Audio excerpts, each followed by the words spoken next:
What does it mean to walk the road to Emmaus? It means to be at a low point in your life. It means to be at a place where you feel like the rug has been pulled out from under you, and everything you cherished and hoped for and depended upon were gone. This road can be relatively short for some people, and it can be interminably long and enormously difficult for others. On this road, we sometimes discover someone walking along with us, someone offering maybe gentle encouragement, shining a light in our darkness, illuminating our path. Someone may walk with us and help us see possibility that we hadn't seen. Someone may walk silently beside us, comforting us with their presence. It is often the case that we don't realize until much later, maybe months, maybe even years later, that Jesus was on that road with us. That we couldn't recognize him at the time, but now as we look back, we know for certain the Lord was with us. Now, we don't know precisely who these two disciples were that are spoken about in the gospel lesson this morning. We're given one name, Cleopas. We don't know what Cleopas that was. It's a common name. Early church history tells us, though, that Jesus' uncle was Cleopas, that Joseph's brother's name was Cleopas. This could have been that Cleopas. And if it was, then perhaps the other disciple who was with him was his wife. Some scholars think it's Cleopas and Luke, because Luke wrote the story. But others think, well, not necessarily. Why would Luke be with him? And why not his wife? Maybe what they're doing is they're going home to Emmaus. We know they weren't part of the apostles, the 12. Remember, there are the 12 apostles, and then there are a bunch of disciples. Bunches and bunches of people who followed Jesus around from place to place. It also seems that on this Easter afternoon, as they are walking 7 miles, that surely it is they are going home. Remember, all these poor Jews came to Jerusalem for what purpose? For Passover. And now Passover is done. And Jesus has been killed. And they're on the way home. And they're overwhelmed with a sense of sorrow, sadness, loss. This was a man who was going to do great things for the poor. They had hoped that everything was going to be different now. There was going to be a new life because of what he was going to do, and now he's dead. As Jesus approached them, it says, they stood still looking sad, just paralyzed in their tracks, numb, empty. Nothing made sense anymore, nothing to be hoped for any longer. Have you ever been at that place in your life where it seemed like everything had fallen apart? The walls had closed in on you, or the rug had been pulled out from you. I love the image of the resurrected Jesus finding us on that road when we are in our misery. He comes up walking along with them. And what does he do? He listens. That's the first thing he does. He allows them to share their pain. He knew what happened in Jerusalem. He was there. It happened to him. But he says, tell me about it. Tell me what happened. What are you feeling? What are you thinking? Share with me. I love that too. What a dear, precious thing to do. Sometimes when we're really down, we're really struggling with something, or we're at our wits' end, it's so wonderful just to have somebody who's interested in what we're feeling. A compassionate ear.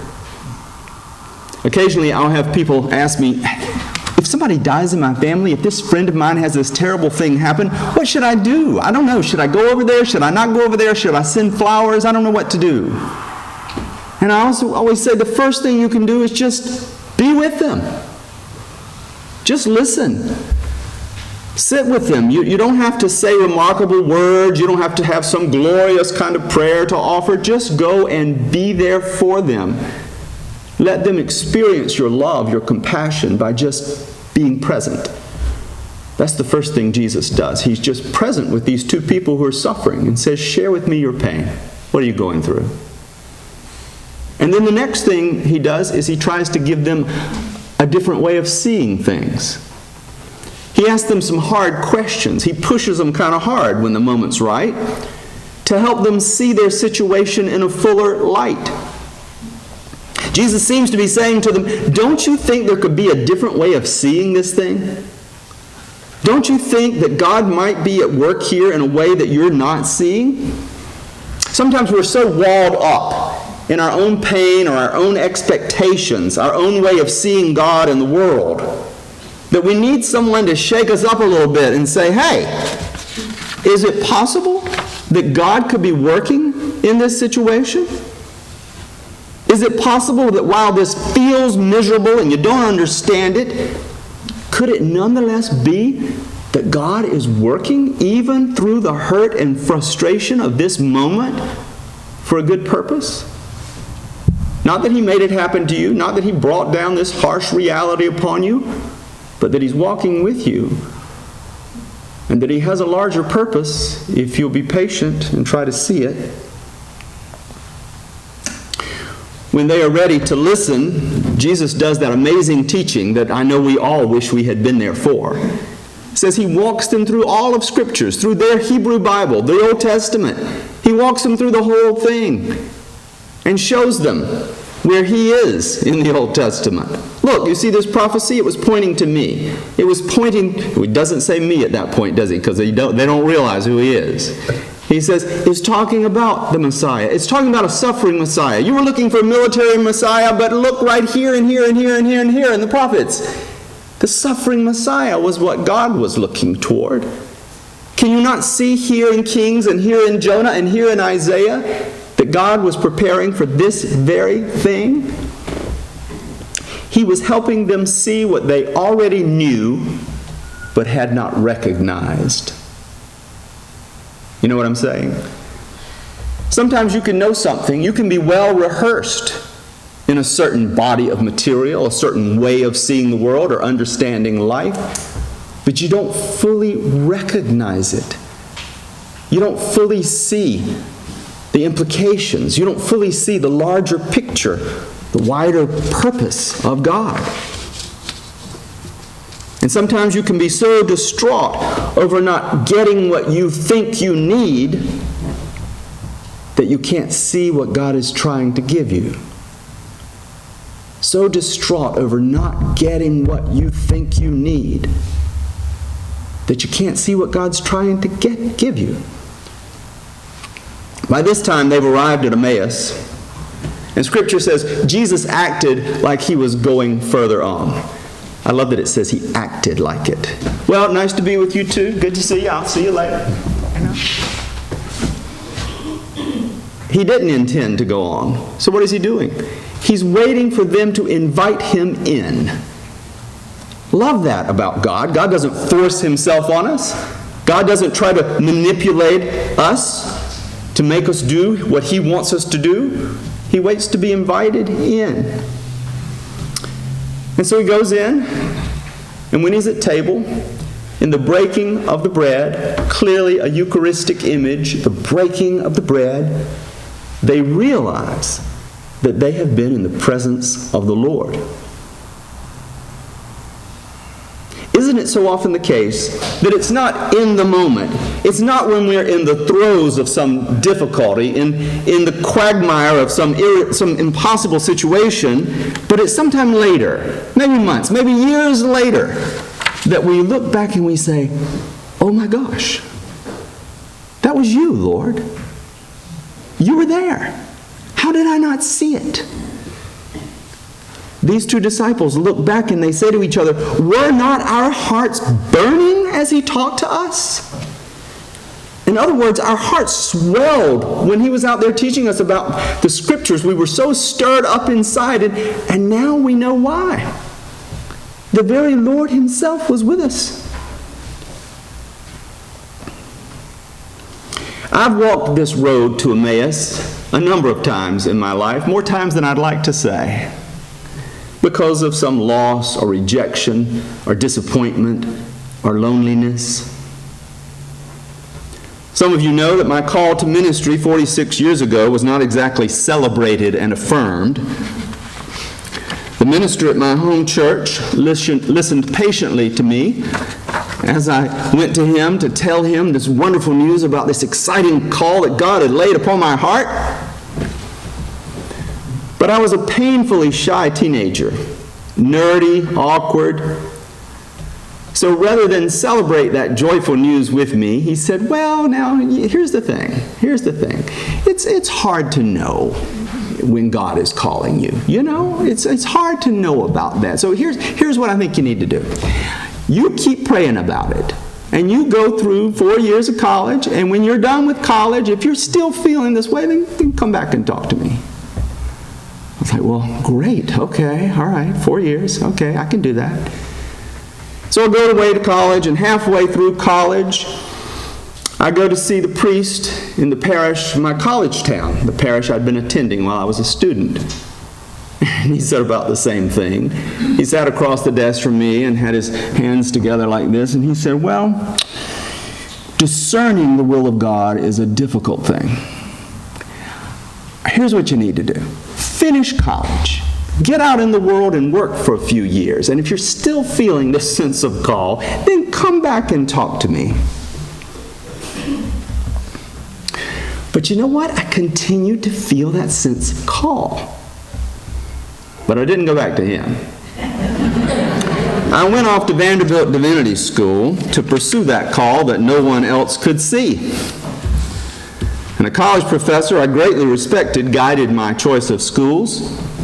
At that time, there were only 4 university-based seminaries that were not under the control of a denomination: Yale and Harvard and Chicago and Vanderbilt. And at that time, I thought I could never go outside of the South to school, and so it was Vanderbilt. And this professor thought these seminaries were the best because they were academically challenging. And he was right. But what I hadn't realized is that a university's seminary was all academics and very little faith. There was no chapel program there. We did not worship on a daily basis like my cousin did at his seminary. Professors were hard to get appointments with because they were busy writing books. They didn't have time for students. And students didn't talk to one another about what they were working on because they were so academically competitive that they thought, if I talk to you about the paper I'm writing, you're going to know my angle, and then you might steal it and get a better grade. So, yeah, we're not talking about it. I did not fit in there. It was not what I expected from seminary. And I began to feel that perhaps those 2 clergy were right. Perhaps I didn't have a call from God. Who was I to think that God was calling me? Who was I to think that I could stand up in front of a bunch of people and talk? That I had anything to offer to people who were struggling with hardship in their life, who were uncertain about the future? What did I have to give? Nothing. So I made an appointment with the Student Counseling Center at Vanderbilt, and there they gave me a vocational aptitude test, which said that there was no indication whatsoever that I was suited for ministry. In fact, it was just the opposite. And so I walked away from that office feeling utterly dejected, lost. I'd made a terrible decision. I'd done a dumb thing. I'd invested time, energy, money. I'd wasted this whole part of my life following this path. I had to figure out the next path. What am I going to do? Feeling very anxious, frustrated, uncertain about the future. I even made an appointment with a recruiter for the United States Navy to see if maybe that was the right route. My father had been in the Navy. Maybe that's the right thing for me. About that same time, this fellow named George Pickering showed up on the Vanderbilt campus looking for camp counselors for the summer at Camp Rockmont for boys in Black Mountain, North Carolina, right up there near Asheville. Well, I love the mountains, and I needed a summer job. And I thought maybe this will give me some time to figure out my future. I told my Vanderbilt friends that I would probably not be returning in the fall, and I packed up and I moved to Camp Rockmont. Well, at Rockmont, they assigned me as the counselor for the oldest group of boys. 15-year-olds, a cabin full of loud, obnoxious, spoiled, rotten teenage boys. What a wonderful summer. Camp Rockmont was an expensive camp, and a number of these boys came from very wealthy families, and sadly, in some instances, dysfunctional families. Some of these boys were flown by private plane from their boarding schools to the Asheville airport, where we picked them up, and they spent the whole summer at Rockmont, and then they flew back to their private schools, never seeing their parents a single time. As you can imagine, a goodly number of them struggled with esteem issues, feeling like they were worth anything at all. They yearned for affirmation. And so I felt like I was spending my summer just listening to them and trying to affirm them in whatever way I could. But there was this one kid. We'll call him Joe. He was not from a super wealthy family. He was not dropped off at the airport. But oh my gosh, he was one of the hardest ones to get through to. He kept himself separate from all the other boys. He didn't want to participate in much of anything. Quiet, seemed depressed, hard to engage in conversation. You know, I tried to catch up with him when we were walking to the dining hall and engage him, and didn't give much. I tried to sit with him sometimes at a meal, didn't give much. After 2 weeks of this, I arranged through the camp office to make a call to his mother. This was before we had cell phones and emails. And when I chatted with his mother and I told her the problem, she responded, "Oh no." She said, "I'd so hoped that if he was off with a different group of boys, it might be a better experience." And I said, "So can you tell me what the issue is?" And she said, "It's webbed toes." I said, "Excuse me?" She said, "It's webbed toes." He was born with this thin layer of skin between each of his toes, connecting his toes together, so it sort of has that webbed effect, like webbed feet. And apparently this is not that unusual, but I'd never heard of it. His mother said, "You know, Joe has always been a shy child. He's an only child, and his dad left some few years ago, and he's always struggled to fit in." She said, "But I thought he was doing pretty well until he hit high school. And at gym class one day when he was changing clothes, another boy noticed his feet and made a big deal about it. Called the other boys, 'Come look at this!' And they were all laughing at it. And then it got around the campus. And she said, so everywhere Joe went, people would say, 'Quack, quack,' like he's a duck with the webbed feet. And she said he was already a kid who felt shy and like he didn't fit in. And she said, so this was miserable for him. And he became all the more withdrawn and sullen. And at home, he'd get really angry. She said he became a different kid. And she said, I had such a good experience in summer camp, and I thought, you know what? I'm going to send him off to a summer camp, a Christian camp, where maybe he can have a better experience. Well, now I understood, but what do you do with that? You know? Couldn't go back to Joe and say, hey, I talked to your mom, heard about your feet. So what do you do? So I just kind of stirred it around for a couple of days. I prayed about it, and I've been doing these bedtime devotions with the boys every evening before we cut the lights out, and I'd made my theme, who is Jesus? You know, we talk about Jesus all the time. Well, who is he? What is he really like? We look at these stories and these teachings, and we talk about the character, the nature of Jesus. One night, we were doing the Last Supper reading from the book of John, the one where Jesus washes the disciples' feet. And in that moment, it dawned on me, foot washing. Foot washing, that's what we're going to do. So the next day, during rest period, I told the boys, get on your swimsuits, grab your Bible, we're going to do a special service up in the mountains.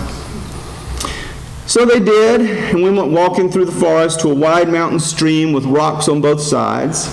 And they sat down on the rocks, and we began to read together the foot washing story. Then we talked about it a little bit, what Jesus had done, why he'd done it, what it means for his disciples yesterday and today, this whole business of serving others, having humility, loving and caring about them. The boys cut up some, they laughed and kidded around like boys do, you know, there was all that stuff going on. But after the teaching, I said, here's what I'm going to do. I want you to take shoes off. I'm going to come around and wash your feet.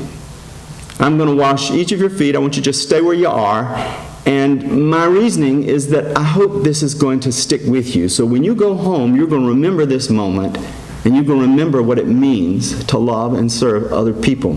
I'm your counselor, but I'm also your servant. You matter to me. So I had my towel and my biodegradable soap, and they took off their shoes, and I said, okay, let's say a prayer first. And as I was praying, I heard movement in the water. I said, oh boy. So I opened one eye, and there was Chip.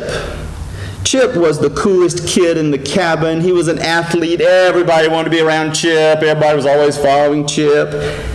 And Chip was walking toward me, and he knelt down and started washing my feet.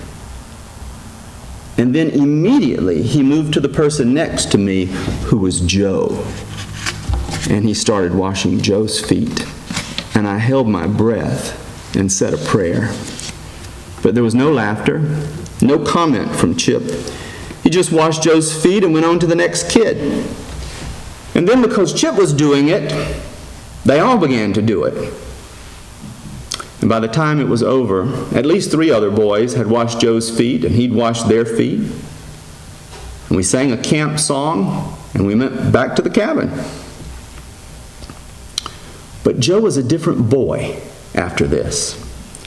He was right in there with Chip and all the other boys. He was swimming and playing tug of war and yelling and laughing, just like everybody else. Maybe this wasn't a permanent fix, but it was an important moment for that young boy to feel loved, affirmed, wanted, normal. The next morning we were in the dining hall, which was a very large cabin-like structure, screened all the way around like a big screen porch. 250 teenage boys, sitting at picnic tables by cabin grouping. Utter chaos. Boys throwing breakfast biscuits, spitting juice across at one another, yelling and talking.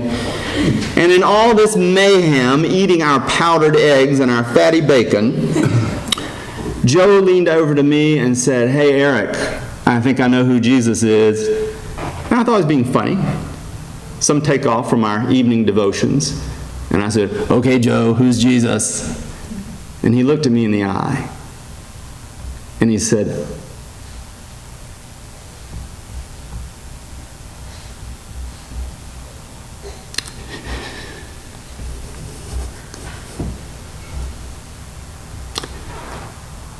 all of you who washed my feet.